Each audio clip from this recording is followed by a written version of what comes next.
30절입니다.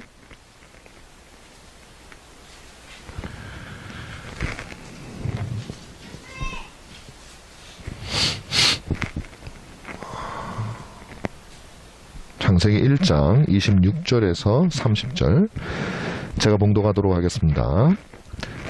하나님이 이르시되 우리의 형상을 따라 우리의 모양대로 우리가 사람을 만들고 그들로 바다의 물고기와 하늘의 새와 가축과 온 땅과 땅에 기는 모든 것을 다스리게 하자 하시고 하나님이 자기의 형상 곧 하나님의 형상대로 사람을 창조하시되 남자와 여자를 창조하시고 하나님이 그들에게 복을 주시며 하나님이 그들에게 이르시되 생육하고 번성하여 땅에 충만하라 땅을 정복하라 바다의 물고기와 하늘의 새와 땅에 움직이는 모든 생물을 다스리라 하시니라.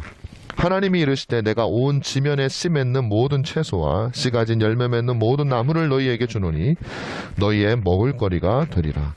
또 땅의 모든 짐승과 하늘의 모든 새와 생명이 있어 땅에 기는 모든 것에게는 내가 모든 푸른 풀을 먹거리로 주노라 하시니 그대로 되니라. 아멘. 여러분 여러모로 이게 아마 이거 끼시면 아마 졸리실 거예요.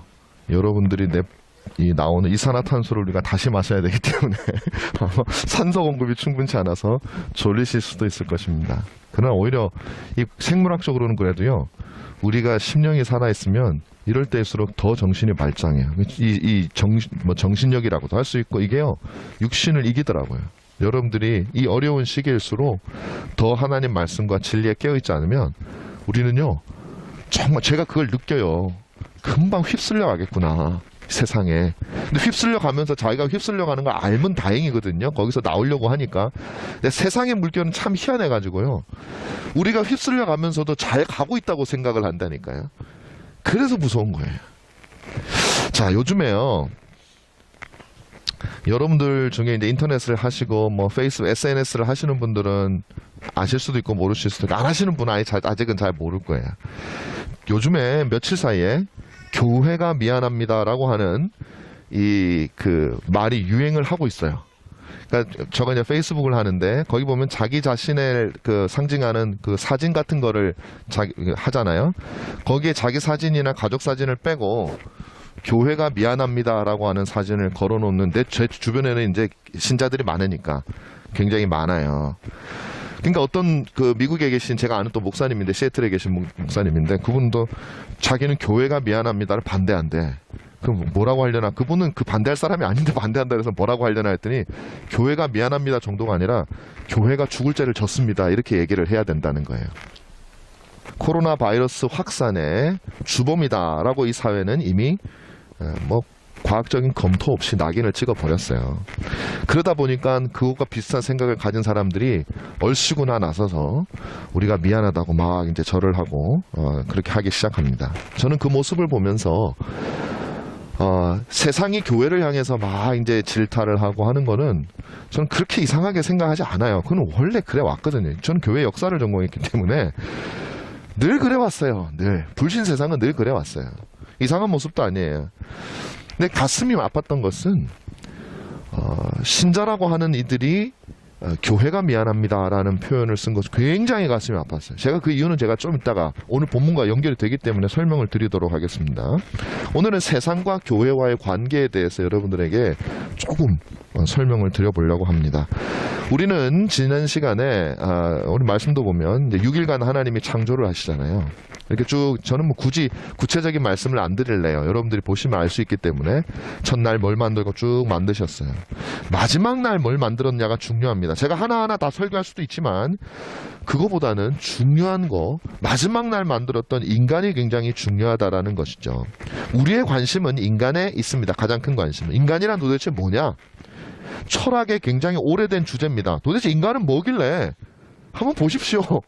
얼마나 시끄럽고 얼마나 복잡하고 대신 때리고 막 그냥 간쓸게 다 빼줄 것처럼 하다가 그냥 휙 돌아서고 막 사랑하고 막 미워서 어쩔 줄을 몰라 하고 증오하고 죽이고 학살하고 하여튼 이 세상은 요지경이잖아요. 도대체 인간이 뭐냐? 인간이 뭐야? 이거 궁금하지 않으세요? 인간이 뭘까요? 성경은요, 우리에게 이렇게 말합니다. 이제 오늘 다 말할 수는 없지만 첫 번째로 인간은 하나님의 형상으로 창조된 존재가 바로 인간이다. 그렇게 얘기를 합니다. 여러분, 역사는요 언제나 승자의 역사죠. 승자가 전투를 하든 정치적으로 자기의 권한을 딱 가지고 나면 역사를 씁니다. 그러면 후대의 사람들은 그 승자가 쓴 역사를 보는 거예요. 그러면 항상 그 승자는 훌륭하고 위대한, 그러니까 역사는요 정말 정답이 없어요. 그 시대에 살아도 잘 몰라요. 여러분, 우리가 같은 시대에 살지만 이 역사에 대한 평가가 다 다르잖아요. 하물며 후대 사람들은 오죽하겠습니까? 그러니까 역사는 그냥 기록된 것일 뿐 정확한 건 아니라는 말이죠. 인간에 대한 평가도 마찬가지입니다. 인간은요 어쨌거나 저쨌거나 모든 생물들의 승자예요. 그러다 보니까 인간들이 인간에 대해서 온갖 평가를 내놓습니다. 그게 뭐냐면 인간은 존엄하다. 인간은 아주 특별하다. 인간은 굉장히 위대한 존재다라는 것이죠. 나도 인간이니까 얼마나 좋아요. 내가 존엄하다는데. 자, 거기 넘어가면 안 된다는 거예요. 왜 존엄하고 얼마나 존엄한지를 우리가 따지지 않고 내 듣기에 좋은 말이라고 넘어가면 우리는 진실에서 멀어져요. 전 진실이 굉장히 중요하다고 생각해요. 기독교는요 진리의 종교지만 그걸 조금만 다르게 얘기하면 진실의 종교예요. 우리는 진실을 보아야지 나에게 듣기 좋게 보기 좋게 각색되어진 것을 자꾸 보고 싶어 하면 안 된다 이 말이에요. 그럼 우리는 거짓으로 향해 가는 거예요. 거짓은 뭐예요? 거짓의 아비가 누구예요? 사탄이에요. 우리 진짜 기독교인은요 특별히 진실한 것을 추구하는 사람들이에요. 이건 기독교가 떼놓을 수가 없어요. 자, 사람들이 강하기 때문에 특별하다고 얘기를 합니다. 그러나 정말 특별한 이유는 그게 아니에요. 그것은요 하나님의 형상이 우리에게 있기 때문에 특별하다고 성경은 우리에게, 자 여러분 모두에게 하나님의 형상이 있다고요. 짐승이나 그 어떤 것들과도 구분되어지는 하나님의 형상이, 이거 세상이 말하는 거하고 완전히 달라요. 세상은 하나님의 형상 때문에 강하다는 게 아니에요. 세상은 우리가 세상의 지배권을 잡았기 때문에, 다시 말하면 강한 자가 뭐라 그러더라? 강한 자가 살아남는 게 아니라 살아남은 자가 강하다. 뭐 이렇게, 그러니까 이거는 힘이 세다고 되는 게 아니라 그냥 골골골골 하든지 어떻게든지 마지막까지 버티면 그 사람이 승자라는 거예요. 그래서 승자가 역사를 쓰는 거죠. 사람은 그렇게 얘기를 하고 있단 말이에요. 그게 아니라는 말이에요. 우리가 만들어 놓은 찬란한 문명이 위대하기 때문에, 짐승들보다 위대하기 때문에 그 특별한 게 아니에요. 성경은 우리에게 말하기를 여러분들이 특별한 이유는, 제가 특별한 이유는 우리에게 하나님의 형상이 있기 때문이다라는 것입니다. 이 하나님의 형상이라고 하는 것은, 그러니까 인간의 가치는요 전적으로 하나님의 형상의 가치예요. 그래서 우리 인간의 참된 가치의 좌소, 거처가 어디냐면요 여러분의 육신이나 여러분의 외모가 아니라 여러분의 영혼이에요. 그래서 인간의 참된 아름다움은 외모의 아름다움이 아니라 영혼의 아름다움이에요. 그게 하나님이 보시는 아름다움이에요. 그래서 우리는 영혼을 가꾸는 사람이 돼야지 외모를 그렇다고 가꾸지 말라는 건 아니에요. 저는 항상 교회가 이래요. 영혼을 가꾸려면 외모를 막 엉망진창으로 만들어야 돼. 그렇지 않아요. 외모도 뭐 여러분 가꾸시고 싶으시면 잘 가꾸세요. 그러나 그것보다 더 영혼을 가꾸세요. 이게 질서의 문제예요. 항상 뭐는 좋고 뭐는 나쁘다가 아니라 무엇보다 무엇이 더 우선순위가 있느냐. 항상 기독교는 질서의 문제지 상대방을 밀어내는 것이 아닙니다. 그걸 정당하게 하면 돼. 왜 그러냐? 하나님만이 오로지 온 우주에서 본질적인 본유적인 가치를 가지고 계신 분이시기 때문에 그래. 무슨 말이냐면 모든 피조물들은 제가 좀 작게 얘기할게요. 저도 모르게 흥분했으면 크게 얘기했더니 호흡이 가빠져가지고 이게 어려워. 좀 작게 좀 진정하고 얘기를 할게요.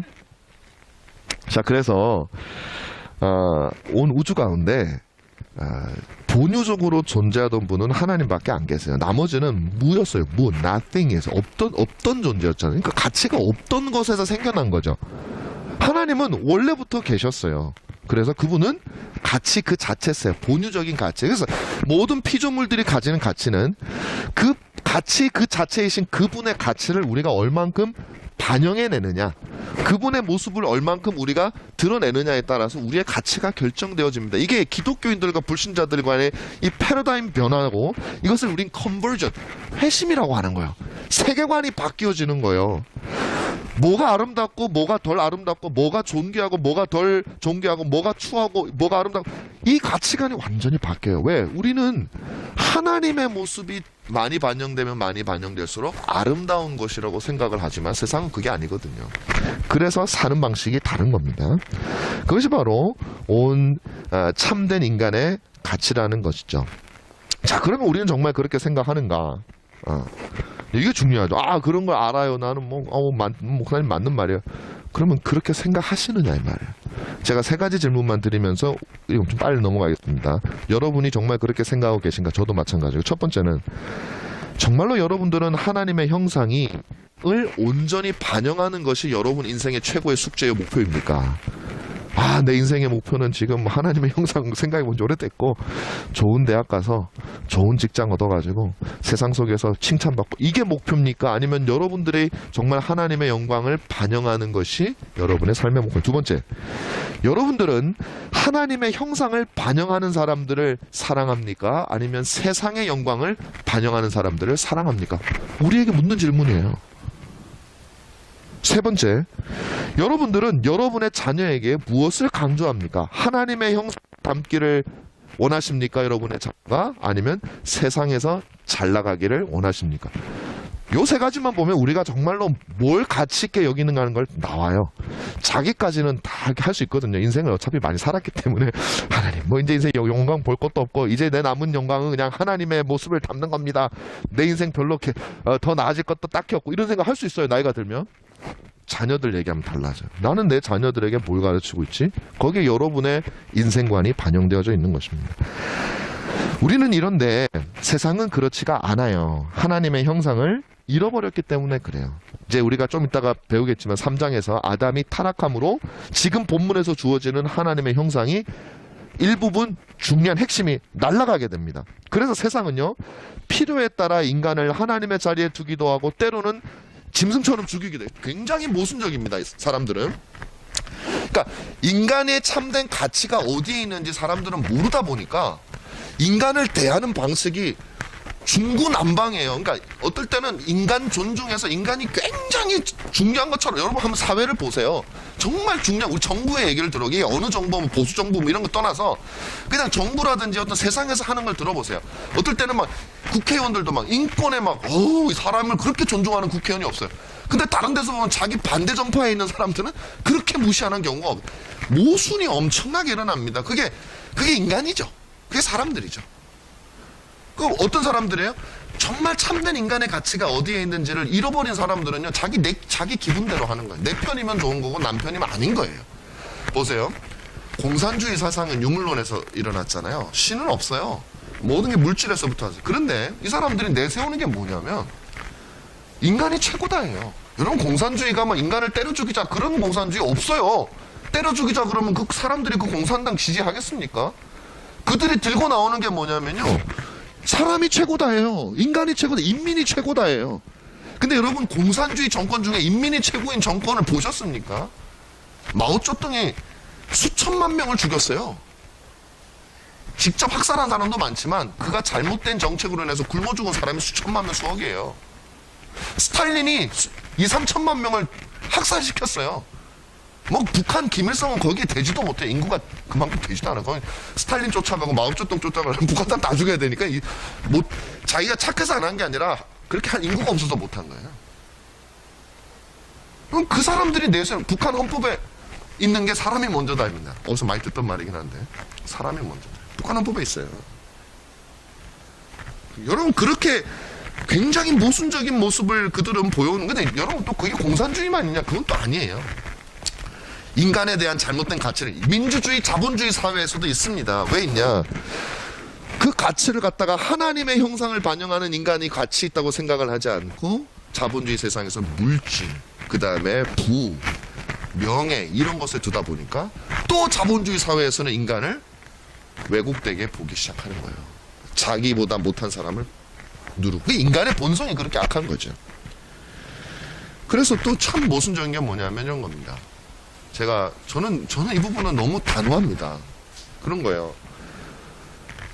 그 아이를 갖다가 낙태하는 법을 작년에 헌법재판소에서 합법을 했단 말이에요. 이제 그 세부적인 법이 이제 만들어질 거예요. 했는데 그때 정말 저는 지금도 그 모습이 잊혀지질 않아요. 그 법이 그 헌법재판소에서 그게 합헌이라고 합헌이 아니라 위헌이라고 했죠. 그걸 반대하는 법이 위헌이라고 하는 순간 몇몇 여성 단체에서 막 기뻐서 날뛰는 거예요. 근데 그 사람들이 들고 있는 이 편말이 인권이 뭐 어쩌고 저쩌고 뭐 인권 어쩌고 저쩌고 하는 거예요. 그러니까 여기서 말하는 인권은 그 여성들의 인권이에요. 근데 그 인권이라는 걸 내세워서 뱃속에 있는 아기를 이제 마음대로 죽일 수 있는 법을 통과시키는 그 얼마나 인간이 모순적인 모습. 이건 정말 저는 제가 지금까지 태어나서 본 모순 중에 수없이 많은 모순이 있지만 이거보다 큰 모순은 제가 본 적이 없어요. 인권을 주장하는 사람이 사람을 죽이는 법을 통과시키기 위해서 그리고 기뻐하는 모습. 그게 얼마나 인간의 가치에 혼란이 일어나는 거예요. 도대체 인간이 왜 가치 있는가? 결국엔 자기의 가치로 가는 거예요. 내가 옳다고 생각하면 착한 사람, 귀한 사람, 내가 마음에 안 들면 나쁜 사람. 위험한 거예요. 그래서 성경적 가치관에 의해서 국가 이념도 사회 이념도 이루어진 것이 가장 복된 겁니다. 자, 다시 한번 강조하지만 인간의 존엄은 인간 자체에게 있는 것이 아닙니다. 인간의 존엄은 절대적으로 하나님께 있고 하나님의 모습을 얼마나 반영을 해서 하나님께서요, 여러분 기뻐하시는 게, 여러분 제가 종종 말씀을 드리긴 했는데 제가 뭐 여러 곳에서 이런 겁니다. 아, 내가 하나님을 기쁘게 해야지, 하나님께 영광을 돌려드려야지. 그럼 뭐 할 건데? 아, 몰라. 그럼 내가 지금 고민해 봐야 돼. 여러분 그렇게 해서 하나님께 기쁨을 드릴 수 있는 게 아니에요. 성경을 성경 뭐 내가 대충 다 알고 하나님도 모르는 아주 기발한 거, 막 하나님도 막 감동을, 원래 감동이라는 건 몰래 해야 그게 감동이 받잖아. 그러니까 하나님도 모르시는 그런, 하나님도 전혀 생각을 못 하셨을 만한 행동을 내가 해가지고 하나님을 기쁘시게 할 거야. 여러분 우리 속에는 그런 생각이 있어요. 여러분 하나님 기뻐하실 거야, 안 기뻐하실 거야? 하나님도 모르는 거 하면 기뻐하실 거야, 안 기뻐하실 거야? 하나님은 안 기뻐하셔요. 왜? 하나님이 찾으시는 우리에게서 발견하는 영광과 아름다움은요, 하나님은 지극히 선한 분이시거든요. 지극히 아름다운 분이시거든요. 자기보다 더 아름다운 게 없어요, 세상에. 그러면 우리 속에서 당신의 모습을 보실 때 그것으로 만족하시고 기뻐하시는 분이지, 우리 죄악된 인간에게서 만들어낸 뭔가를 딱 내놓으면 내가 보기엔 좋지만 하나님 보시기에는 죄악된 것이에요. 여러분 이 원리, 그래서 솔라 스크립투라가 나오는 거예요. 오직 성경이 거기서 나오는 거예요. 왜? 하나님의 성경이 아니고는 하나님을 기쁘시게 할 수 있는 방법을 천하 어디를 가도 찾을 수가 없는, 그게 인간이에요. 자, 그렇다면 이 하나님의 형상이 굉장히 중요하다고 했는데 하나님의 형상이란 도대체 뭐냐 이거죠. 자, 뭐 이건 여러분들 뭐 제가 길게 설명하면 길게 설명할 수도 있는데, 길게 설명하면 여러분들이 지금 산소가 모자라실까봐, 산소가 모자란다는 말이 무슨 말인지 아시죠? 산소가 모자라면 눈이 내려와요. 그러실까봐 제가 길게는 설명 안 하고 간단하게만 설명을 드릴게요. 하나님의 형상은 크게 두 가지로 구분합니다. 그러니까 이게 기본적으로 하나님의 형상은 모든 짐승이나 모든 인간이 아닌 피조물에게는 없는 거예요. 왜? 인간에게만 줬으니까. 근데 그거를 넓은 의미와 좁은 의미로 나눌 수 있어요. 넓은 의미의 하나님의 형상은 뭐냐면 이런 거예요. 여러분의 지력 있죠, 지력, 인텔렉트, 지력. 그 다음에 여러분 의지, 인간만이 가지고 있는 무엇을 향한 의지 있죠. 그런 의지. 그 다음에 양심. 그 동물에 없어요. 식물에게도 없어요. 그러니까 인간만이 가지고 있는, 그렇지만 모든 사람들이 다 가지고 있는 거예요. 지력도 있죠. 그 다음에 양심도 있죠. 그 지력의 판단에 따른 의지를 발휘하죠. 이런 것들은 인간만이 가지고 있는 거예요. 이건 넓은 의미예요. 모든 사람 다 가지고 있기 때문에. 그리고 이것은 타락할 때 없어지지 않은 부분이에요. 그래서 우리가 아직도 인간이 되는 거예요. 그리고 그것은 하나님께 있는 거예요. 자, 그러면 좁은 의미는 뭐냐? 의로움 있죠. righteousness. 하나님 앞에서 설 수 있는 죄 없음. 그 다음에 그 죄 없음이 우리에게 나타나서 발현되어지는 거룩함. 그 다음에 하나님을 향한 지식. 하나님이 어떤 분, 이거는요 좁은 의미의 하나님의 형상이어서 아담이 타락할 때 날아가 버렸어. 그래서 여러분들이 세상에 보시면 여러분들도 과거에 그랬고 세상에 지금도 하나님께 예배하지 않고 하나님을 멸시하는 사람들은 뭐가 없어요? 의가 없고 거룩이 없고 하나님에 대한 참된 지식이 없기 때문에 그들은 사람이지만 하나님을 공경하지 않는 거예요. 좁은 의미의 하나님의 형상이 없어진 거예요. 이걸 우리가 어떻게 알 수 있냐면 골로새서라든지 이런 데 가면은 하나님께서 우리를 새롭게 하시는데 의와 거룩과 진리를 새롭게 하신다 이런 표현들이 그러니까 우리가 없었던 것을 새롭게 하신다는 거예요. 그래서 우리 신학자들이 그것을 하나님의 형상으로 보게 되는 것입니다. 자, 이 하나님의 형상은요 무엇을 위해서 하나님께서 우리에게 이 하나님의 형상을 주셨는가 하는 것이에요. 그것은 바로 오늘 본문에 나옵니다. 보세요. 이렇게 돼 있어요. 26절에 하나님이 이르시되 우리의 형상을 따라 우리의 모양대로 우리가 사람을 만들고 뭐 하자고요? 그들로 이것저것을 그리고 모든 것을 어떻게 하자고? 다스리게 하자. 하나님이 형상을 주셨다라고 창세기에 설명을 한 다음에 바로 형상을 주신 목적이 나오는데 그것은 바로 다스리게 하기 위함이에요. 여러분 굉장히 중요해요 이게. 왜? 인간이 이 세상을 하나님의 뜻에 맞게 다스리기 위해서는요 하나님의 넓은 의미의 하나님의 형상, 좁은 의미의 하나님의 형상 이 두 가지가 다 필요해요. 이것을요 완전히 fully 전적으로 발현을 해내야 하나님의 뜻에 맞는 다스림이 가능하다. 이건 다스리는 것만큼 종합예술은 없습니다 여러분 세상에. 그래서 우리나라도 모든 분야에서 최고를 달리던 사람, 뭐 과학자 중에서 뭐 최고, 뭐 사업가 중에서 최고, 또 뭐 운동선수 중에 최고, 막 이런 사람들이 나중에 가는 데가 어디예요? 정치예요, 정치. 최고, 각 분야의 최고를 하던 사람들이 뭐 기업가 중에 최고, 이런 사람들이 정치에 가서 성공해요, 실패해요? 다 실패해요. 근데 희한하게 그 잘난 사람들 중에 뽑힌 대통령들이 항상 훌륭하진 않다는 게 참 그게 참 기가 막힌 일이긴 한데 국민들이 똑똑하지 못해서 그런 건데 어쨌든 그렇긴 한데 그만큼 통치라고 하는 영역은 모든 지혜와 지식과 경험이 다 발현되어져. 그러니까 하나님의 통치를 우리가 받아서 다스린다는 것은 하나님이 저와 여러분들에게 준 모든 인간에게 준 모든 하나님의 형상을 다 발휘해야 된다라는 것이죠. 자, 그러면 그래서 하나님께서 인간에게 하나님의 형상을 주고 말씀하시라는 것이 바로 다스리라는 목적을 위해서 주셨다면 그러면 우리는 여기서부터 중요합니다. 어떻게 다스려야 하는가요? 어떻게 다스려야 되는가? 그냥 막 다스리면 되느냐? 어떻게 다스려야 되느냐? 여러분 자기 마음대로 다스리면 됩니까? 안 됩니다. 하나님의 뜻을 따라서 다스리라라는 얘기예요. 그래서 하나님이 이렇게 얘기했어요.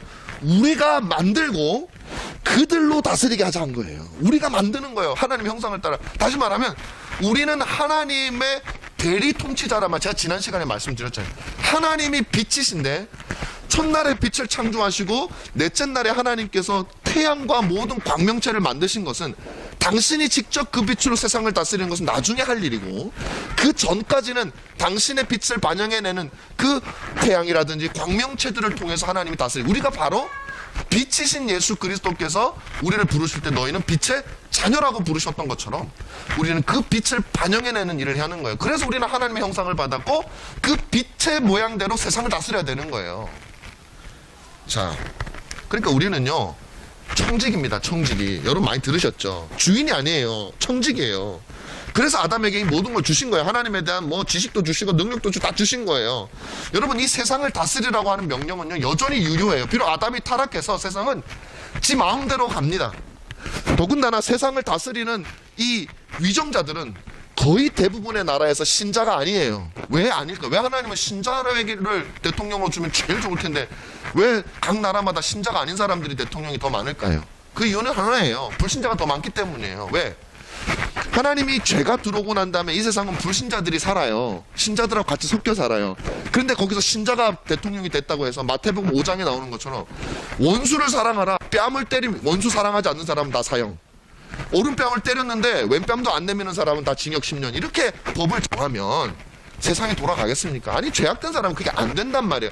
그래서 하나님께서는 차라리 일반 주님을 알지 못하는 불신자들이라도 위정자라도 세우죠. 근데 그 말이 불신자들이 네 마음대로 다스리라는 게 절대 아니에요. 다시 말하면 10계명에 따라서 온 세상이 이루어져야 되는데 1계명부터 4계명까지는 오직 신자만이 감당할 수 있는 계명이기 때문에 불신자 정치인들에게는 뭘 요구하냐면 이 세상에서 5계명부터 10계명까지의 내용들이 이 세상에서 잘 적용되도록 너희들은 그 일만 하라는 거예요. 무슨 말씀이 이해가 되세요? 5계명부터 10계명까지는 바로 이 세상에서 사람들 사이에 우리가 지켜야 될 건데 그게 하나님의 뜻이에요. 다시 말하면 거짓말하면 안 돼요. 살인하면 안 돼요. 여러분 거짓말해도 되는 나라, 그 나라마다 법이 다를 수 있어요. 뭐 아프리카 어디 가면요 뭐 그런 법도 있을 수 있어요. 뭐 이 정도까지는 허락이 되는 나라도 있을 수 있어요. 우리는 그렇게 하면 안 된다는 거예요. 그것이 불신자들까지도 그 나라를 그렇게 다스리게 1계명부터 4계명까지 내가 원하지도 않는데 우리나라 그렇잖아요. 지금 보세요. 지금 천주교 성당과 불당은 모여도 돼. 예배 드리고 뭐 미사 드려도 괜찮아요. 오직 교회만 안 돼. 20명 이하는 됩니다. 오늘 20명 되려나? 20명 이하는 된다 그랬어요. 다시 말하면 그 불신자들은 세상을 자기 마음대로 다스리고자 하는 욕구가 있단 말이에요. 그러면 신자들이 뭘 해야 되느냐? 1계명부터 4계명까지라는 신자들은 그 세상이 자꾸 엉뚱한 것을 하나님에 가서 멀어지려고 하는 그것들을 딱 붙잡고 못 나가게 하도록 붙들어줄 수 있는 힘은 오로지 1계명부터 4계명까지를 알고 있고 하나님을 존중하는 그 신자들이 아니면요 세상은요 갈 때까지 가요. 자, 하나 제가 말씀드릴게요. 동성애 있죠. 동성애는 지금은요 많은 사람들이 우리나라에 그래도 꽤 많은 사람들이 반대하는 사람이 많아요. 왜냐하면 어릴 적부터 내가 알고 있던 윤리 개념하고 다르고 어색하기 때문에 싫어해. 반대를 많이 해요. 그런데 여러분 연령이 낮아지면 낮아질수록 우리 10대 20대들은 동성애 찬성이 훨씬 높습니다. 30년 40년 지나면요 찬성하고 있는 그 10대 20대들이 기성세대가 되고 그 밑에는 더 찬성이에요. 이거는요 필연적으로 이 사회는 동성애를 찬성하고 옳게 하는 것으로 갈 수밖에 없어요. 우리나라는. 근데 그것을 막을 수 있는 유일한 존재는요 기독교인이 아니면서는 그건 막을 수가 없어요. 왜냐면은 기독교인이 아니면 점점 그것에 익숙해진 세대는요 그걸 막을 수가 없다니까요. 근데 기독교인은 세월이 아무리 가도 아무리 익숙해져도 성경이 딱 버티고 있어서 그것이 옳지 않다고 말하기 때문에 우리는 어린아이라도 부모가 잘 가르치니까 어린아이라도 왜 안 돼요? 사람들은 다 된다. 아무리 사람들이 된다고 해도 성경에 하나님이 죄라고 하면 죄야. 그래서 기독교인이 아니고서는 그걸 막을 수 있는 방법이 없어요. 세상은 그렇게 가게 돼 있어요. 저는 그 얘기를 하는 겁니다. 기독교인의 역할은 뭐냐? 하나님께서 세상을 다스리되 하나님의 뜻에 따라서 다스리라고 했는데 불신자들만으로는 절대 그 뜻에 따라서 다스리지 못하므로 기독교인들이 그들을 붙잡고 사회를 붙잡고 이 세상이 하나님의 뜻에 따라서 적어도 5계명부터 10계명까지 이루어질 수 있도록 우리의 굉장히 중요한 역할이 우리에게 있다는 사실을 말씀을 드리는 것이에요. 그러므로 진정한 이 세상의 통치는 그리스도인들만이 할 수 있는 거예요. 오직 그리스도만이 이 세상을 진정으로 다스릴 수 있는 거예요. 그러므로 이 명령은 엄밀한 의미에서는 신자에게 주어진 명령이에요. 우리가 직접 대통령은 안 되더라도 이 사회가 바른 하나님의 뜻에 따라서 다스려지는 사회, 이거 창세기에서 우리에게 알려주고 있는 너무나도 중요한 진리예요. 갈 수 있다. 우리 소명이 있는 그런 사명이 있어. 소명 정도가 아니라 사명이 있어요. 여러분 그냥 나만 살면 되지 기독교인이 뭐하겠어 이런 여러분의 능력이 없으면 기도라도 하셔야 돼요. 하나님 앞에 그냥 애통해도 하셔야 되고. 그렇다고 여러분이 막 정치인이 되고 막 너무 정치적으로 가라는 얘기 절대 아니에요. 그건 또 좋지 않아요. 정치가 무서운 게 그거예요. 처음에 신앙 때문에 이쪽에 관심을 가졌는데 거기에 빠져들다 보면 신앙은 저리 가라고 막 그냥 뛰쳐나가고 싶은 생각밖에 온통 정치로 되거든요. 그건 굉장히 경계해야 돼요. 그래서 이 주일날 모여서 주의 말씀을 꾸준히 배우고 그것을 또 제어하는 것도 우리 배워야 돼요. 또 증오가 올라가고 미움이 올라가면 그것도 잘못된 거예요. 불쌍히 여기는 마음이 많아져요. 어쨌든 자 그렇습니다. 자 그 다음에 마지막으로 그렇다면 하나님께서 어떻게 이 세상을 다스리라고 하는지 알려주셨으니 이제 그 다스림의 목적이 뭐냐, 우리는 무엇을 위해서 다스려야 되느냐는 거죠. 그건 바로 인간이 자신의 영광을 누리기 위해서 다스리는 것이 아니라, 만약에 그거라면 우리 마음대로 다스리면 돼요. 내 영광인데 뭐 막 다스리면 되지. 근데 아니에요. 그럼 백성들의 영광을 위해서, 그게 이제 오늘날 불신 사회에서 말하는 최고의 미덕을 가진 통치자죠. 세상을 다스리는 자들이죠. 근데 성경 그거 아니에요. 백성들도 아니에요. 왜? 이 교회의 주인도 이 나라의 주인도 우리가 아니에요. 하나님이세요. 하나님께서 영광을 받는 방식으로 받기 위해서 우리는 다스려야 된다는 것. 다시 말하면 우리를 기쁘게 하는 것이 아니라 우리의 주인 되시는 우리의 주인을 기쁘게 해야 될 것이 있다라는 것이죠. 여기서 정말 주의해야 될 것이 있습니다. 저는 이 말씀을 드리고 싶어요. 많은 신자들은 우리가 하나님을 기쁘게 하는 방법이 이 세상 사람들에게 좋은 평판을 얻는 것이라고 생각을 해요. 무슨 말이냐?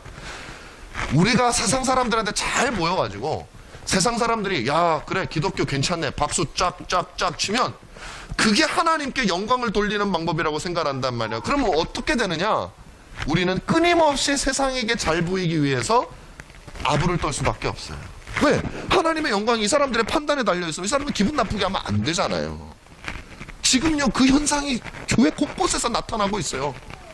세상 사람들의 눈치를 보고 저들의 판단이 마치 모든 것이 결정되는 것처럼 그렇게 하는 사람들이 넘쳐나고 있다는 말이에요. 그렇지 않습니다. 우리는요 주인의 눈치를 봐야 돼요. 우리의 주인님이 뭐라고 하시는지 그걸 봐야 된단 말이에요. 달란트 비유 제가 또 할까요? 주인이 달란트를 줬으면 그 주인이 원하시는 그 뜻을 간파해가지고 돈이 적든 말든 열심히 돈 벌려고 했었어야지. 세상 돌아가는 거 보니까 내가 이걸 돈도 없는데 썼다가 망하면은 사람들이 평가하기에는 야 너 왜 그렇게 돈을 썼어? 사람들의 평가하고 주인 평가하고 같다고 생각을 한 거예요. 그러니까 안전하게 묻어두는 거예요. 그렇잖아요. 주인의 뜻을 간파해야 돼요. 요즘 여러분 지금 교회는요 세상의 욕을 먹고 있습니다. 여러분 걱정되시죠? 걱정 안 되세요? 뭐 별 반응이 없으시네. 뭐 먹든가 말든가. 걱정도 좀 되시는 것도 괜찮고 돼도 그게 정상이죠. 걱정되고 염려도 되고 마음이 아프기도 하고 그렇습니다. 자 그런데 여러분 너무 걱정하지 마세요. 세상의 평가는요 진짜 갈대와 여자의 마음이 갈대와 같은 게 아니라 세상의 평가야말로 갈대와 같아요. 여러분 우리가 얼마 전에 칭찬받았다는 거 알고 계세요? 몇 달 전에 한 2달 전에 인천에서 어떤 교회 확진자가 났는데 확산이 될 줄 알았는데 확산이 아무도 안 됐어. 그래도 막 신문들마다 가가지고 보니까 방역도 잘하고 해가지고 교회들 잘했다고. 그때 막 저하고 같이 운동하시는 그런 목사님들이 막 으쓱하고 막 기분이 좋아가지고 이제 우리 칭찬받는다고. 저는 그때 굉장히 별로 먹기 싫지는 않은데 좋죠. 뭐 칭찬받으면 좋은데 이거 금방 바뀔 건데 자기들 마음에 안 들면 금방 바뀔 건데 이걸 저렇게 좋아할 이유가 뭐? 여러분 전국의 교회가 수만 개예요. 99%의 교회가 방역을 잘해도요 몇 개의 교회는 방역 못하는 교회 나와요. 안 나올 수가 없어요. 그게 어떻게 안 나와요? 그러면요 온 교회가 욕먹는 거예요. 그럼 우리는 그걸 알고 있는데도 불구하고 어리석어요. 여러분 저는 그래요. 교회가 미안합니다라는 이 운동을 저는 반대해요. 저는 참여할 수 없어요. 왜냐하면 이들은 정광훈 씨를 비롯한 보수 기독교인들이 바이러스 전파의 원흉이라고 생각을 해요. 여기서부터 저는 동의할 수가 없단 말이에요. 이걸 동의하면 뭐 좀 잘못됐으면 내가 잘못했다고 할 수 있죠. 교회라고 뭐 예를 들면 제가 은가란 교회인데 은가란 교회에서 뭐 큰 사고를 쳤어요. 사회적으로 이 이웃에게 해를 가는 사과해야죠. 은가란 교회 이름으로 사실 은가란 교회 이름으로 사과하면 돼요. 무슨 교회가 잘못해요. 그런데 어쨌든 그런데 정말로 전광훈 목사를 비롯한 보수 기독 8.15에 뭐 저는 안 갔습니다. 안 갔는데 8.15에 온 그 사람들이 지금 확산되고 있는 것에 정말 원흉이냐? 제가 아까 말씀드렸죠. 진실이 중요해요. 우리는 진실을 따져야 돼요. 내가 잘못했으면 잘못했죠. 잘못하지 않은 것까지 무조건 잘못했다고 하는 것은 옳지 않아요. 그것은 제가 말했던 세상 사람들을 어떻게든 기쁘게 해주기 위해서 절절 매는 사람들의 모습이지 진실을 찾고 담대한 사람들의 모습이 아니라는 말이에요. 그들은요 이렇게 생각합니다. 세상 사람들이 자신들을 싫어할까봐 두려워하고 하나님의 영광이 세상 사람들의 평가 때문에 훼손될까봐 싫어하고 두려워합니다. 아니에요. 하나님은요 우리에게 진실에 대해서 대응하기를 원하시는 거예요. 우리는 진실을 먼저 찾아야 되는 것입니다. 물론 아까 말씀드린 대로 어떤 신자가 잘못하면 교회는 사과할 수 있습니다. 개교회는. 근데 저는 여러분 한번 이것도 근본적으로 신학적인 문제예요. 교회가 미안합니다. 그 교회는 어떤 교회예요? 그 교회가 미안합니다 할 때 그 교회는 도대체 어떤 교회예요? 무슨 지역교회? 한국교회예요? 그럼 차라리 한국교회라고 쓰든지. 미국에 있는 시민들은 뭔 죄가 있어가지고 같이 그 잘못했다는 얘기를 들어야 돼요? 좀 더 확장해 볼까요? 교회의 머리가 누구죠? 예수 그리스도예요. 그럼 주님이 지금 사과하는 거예요? 우리가 뭔데 머리이신 그리스도 허락도 안 받고 그리스도의 이름으로 사과를 합니까? 주님이 왜 세상을 향해서 사과를 해야 돼요? 잘못은 몇몇 교회 했는지 안 했는지 뭐 하긴 했어요. 제가 좀 더 얘기할게요. 저는 정광훈 씨가 좀 굉장히 잘못했다고 생각을 해요. 개인적으로. 저는 개인적으로 전광훈이라고 하는 사람을 저는 목사로 인정하지 않아요. 그가 가지고 있는 신학, 그가 가지고 있는 어떤 뭐 설교의 내용들, 그건 또 청교도 영성훈련원이라는 걸 세워가지고, 또 제가 청교도 전공인데 청교도 이름을 먹칠하고 있는 사람이에요. 진짜로. 제가 그래서 전 교회 사람들 중에 제일 싫어했던 사람이 저는 전광훈이라는 사람이에요. 근데요, 그건 그거예요. 그건 그거예요. 저는 그래요. 이번 사건에 있어서 전광훈이라고 하는 사람들은 잘못한 것이 있다고 저는 보거든요. 그것이 뭐 법에 저촉된다면 처벌 받아야 돼요. 제가 볼 때는. 그런데 모든 잘못이 그 사람에게 있는 건 아니라는 거 아까도 말씀드렸지만, 저는 더 화가 나는 게 뭐냐면, 정말 정작 책임이 있는 사람들이 자기 책임을 모면하기 위해서 한 사람에게 그가 잘못한 것 이상의 책임을 부과하는 것은 악이라고 생각을 해요. 저는 그건 더 악하다고 생각을 해요. 그게 뭔지는 제가 말하지 않겠습니다. 더 큰 책임이 있는 존재가 누군지는. 그러나 분명히 있다고 봐요, 저는. 그래서 저는 그런 우리 신자들은요, 절대 분위기에 휩쓸려 가지고 하면 안 돼요. 뭐든지 일의 시시비비를 판단하고 사과할 것은 사과해야 되는 겁니다. 그건 신자들뿐만 아니라 세상의 원리가 그렇잖아요. 근데 저는 제가 더 잘못했다고 생각하는 사람들이 있어요. 그 사람들이 누구냐면 바로 같은 교회 안에 있다고 스스로 말하면서 이런 어떤 잘못되어진 한 사람에게 모든 죄악을 덮어씌워주는 불합리하고 진리가 아닌, 그리고 정의롭지 못한 행동을 보면서도 그들은 그렇게 생각하지 않겠지만 그 행위에 동참하면서 나서서 교회가 미안하다고 하는 사람들에 대해서는 저는 더 마음이 아프고 속이 상합니다. 왜 그러냐? 그들은요, 저는 그래요. 만약에 그들이 정말로 같은 교회의 일원이에요. 근데 이 사람들이 사고를 쳤어요. 그래서 세상을 보기엔 너무 미안해서 같은 형제니까 내가 대신 사과할게, 그런 거라면은 저는 안 미워요. 그럴 수 있고 너무 좋아. 예를 들면 아이가 사고를 쳤어요. 부모가 가서 사과하는 건 있을 수 있는 일이에요. 그건 어떤 관계일 때요? 부모와 자녀가 혹은 그 형제가 서로 사랑하고 서로를 돌봐주고 하나가 될 때 가능한 일이에요. 자, 그런데 제가 사고를 쳤어요. 저는 사과할 마음이 없어요. 옆집 아저씨가 같은 동에 산다는 이유로 사과를 하면 그 사과가 진정한 사과일 거예요. 근데 옆집하고 사이가 되게 안 좋아, 제가. 옆집은 저를 막 잡아먹으려고. 근데 가가지고 자기가 사과하겠대. 여러분 기분이 좋아요, 안 좋아요? 기분이 더 나쁘죠. 네가 뭔데 가서 사과해. 여러분, 교회가 미안합니다라고 그들이 말할 때 여기서 교회는요, 안 그런 사람도 있는지는 모르겠지만 있을 수 있겠죠. 그러나 제가 볼 때는 자기를 제외한 교회입니다. 내가 속한 내 교회야. 저 사람도 우리 형제 아니에요. 저 사람들은요, 공공의, 저는 그냥 그런 글을 쓰는 분들 중에 제가 친구로 있는 분, 뭐 패친이라 그러죠. 그 사람들 중에 자기하고 조금만 정치적인 다른 얘기만 하면 이 사람들은 우리 형제도 아니라고 하는 사람들이 그런 얘기를 해요. 그럼 뭐예요? 그들은 이 사고를 친 사람도, 이거 뭐 전광훈을 얘기하는 게 아니라 그 외에 보수 기독교인들, 그 사람들이 사고 친 것도 아니죠. 그 사람들을 사랑하지도 않고 그 사람들에 대해서 형제라고 생각도 안 하면서 겉으로 같은 교회이기 때문에 자기가 나서가지고 미안하다고 하는 거는요, 뭐냐면요, 이들을 조롱하는 거예요. 이들을 사랑하고 그 사랑하는 마음을 대신해서 내가 하는 게 아니라, 나도 얘 싫어하거든요. 근데 제가 얘 때문에 잘못해요. 그럼 이거는요, 조롱하는 거예요. 저는 그 사람들을 욕하고 비난하고자 하는 게 아니에요, 여러분. 어떤 방식으로든 우리는 막 미워하고 비난하면 안 돼요. 근데 속이 상한 건 사실이에요. 마음이 아파요. 왜? 이 일은 교회가 미안할 것도 아니에요. 시시비비를 따져봐야 돼요. 그 다음에 잘못하면 그 잘못한 사람들이 사과하면 돼요. 왜 머리이신 그리스도가 계시는 교회의 이름으로 사과를 합니까? 제가 이 말을 하는 목적은 그걸 비판하기 아니라 우리의 시선이 어디로 가 있어요? 세상에 가 있어요. 저 사람들을 기쁘게 해야지. 저 사람들이 미워하면 어떡하나. 아이고, 빨리 가서 일단 엎드리고 봐야지. 여러분, 초대교회 성도들 그렇게 하지 않았어요. 초대교회에 얼마나 많은 탄압이 있었는지 아세요? 식인종이라 그랬어요. 성찬식 때 살을 먹는다 그러니까 식인종이라고 하고, 근친상간하는 사람들이라고 해서 형제 자매, 부부인데 형제 자매 하니까 저 기독교인들은 근친상간하는 놈들이라 소문이 다 퍼졌어요. 그때 기독교인들이 아이고 죄송합니다, 우리가 근친상간해서 죄송합니다, 식인종이라서 죄송합니다, 안 그랬어요.